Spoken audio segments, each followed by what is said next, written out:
Upon Pope Francis' ascension to the pontifical throne, numerous individuals who are cognizant of or recollect the dreadful and somber prophecy of Malachy were overcome with awe, trepidation, and an element of captivation. The prophecy that we are about to examine is not your average clickbait article lacking in substance that can be found on the internet.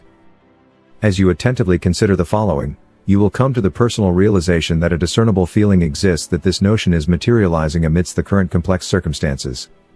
Our story begins in the late 10th century when a monk named Arnold de Wyen entered a dim and dismal room and discovered a hidden treasure. Our discourse does not pertain to precious gems or gold, but rather to a thought-provoking Latin manuscript replete with enigmatic verses and obscure passages. We will explain why the friar thought of Malachy immediately. In the first place, it is crucial to specify that our discussion does not pertain to the renowned biblical prophet Malachy, who resided in the 5th century before Christ and is considered the final of the so-called minor prophets. We refer to a considerably more recent Malachy here.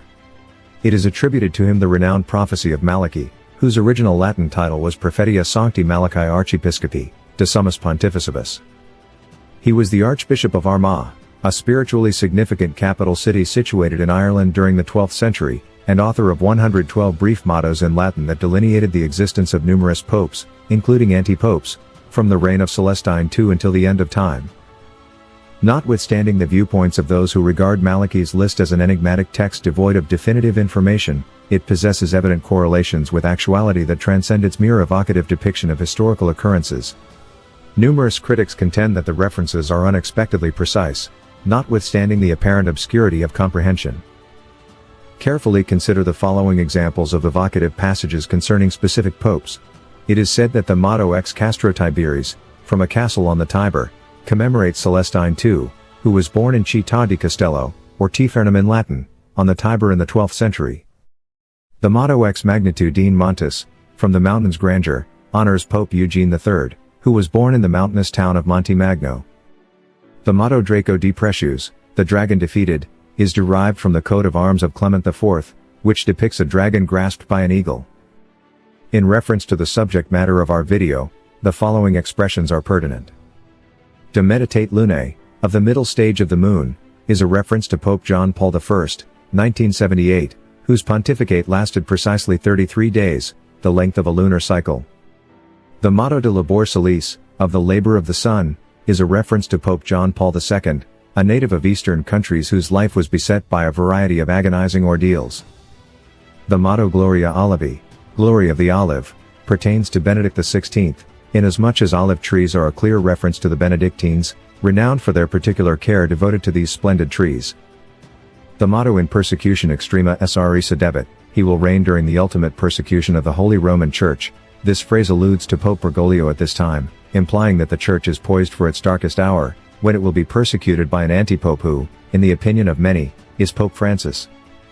The aforementioned is the conclusion of the list of popes. However, an abrupt and unsettling final suggestive motto ensues: Petrus Romanus, qui transactus, civitas septicalis deruter, et judex tremendus iudicabit populum suum, Peter the Roman, who will find solace among numerous tribulations, subsequent to which, the city of 7 hills shall be obliterated, and his people shall be judged by the dreadful judge.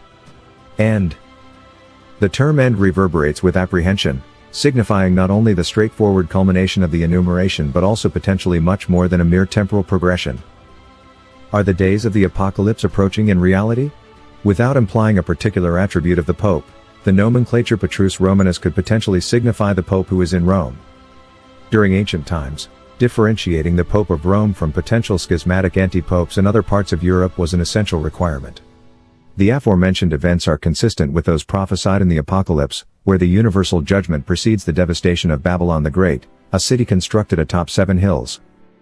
As per the prognostication conveyed through mottos linked to different popes, the aforementioned list culminates in the ambiguous Petrus, which assumes a particularly unsettling significance when interpreted as referring to the present Pope Francis.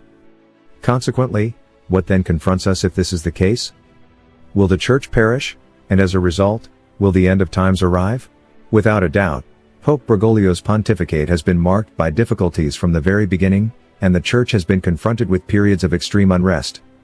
Let us contemplate the scandal surrounding sexual abuse perpetrated against juveniles and youths, as well as the Church's concerted endeavors to conceal unsettling and shocking realities. Subsequently, Our attention is directed towards the book Amoris Laetitia, authored by Pope Francis, wherein the intricate matter of permitting divorced and remarried persons to partake in Holy Communion was expounded, inciting an upsurge of controversies and disagreements. A deluge of internal church criticism, with 45 Catholic clerics and scholars harshly criticizing the Pope's actions in a joint letter. To revisit October 2013, we shall, Bernard Fellet, a Catholic prelate renowned for his adherence to traditionalist beliefs, issued a stern admonition. He asserted that Pope Francis is actively pursuing the Church's decline, an endeavor that will inexorably culminate in an even more ominous period, possibly the age of the Antichrist.